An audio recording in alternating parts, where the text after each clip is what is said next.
qarnın ön divarı bütövlüklə aponevroz yırtılır və xəstədə eventerasiya dediyimiz patologiya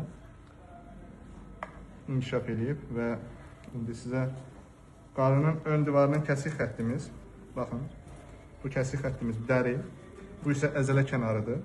Əzələ kənarının dəri kənarından nə qədər kənara getdiyi təxminən, bəlkə bir dəqiqə bıraxın dokun, 10 santimetrdən çoxdur. Artıq bir-birindən əzələlər qaçır.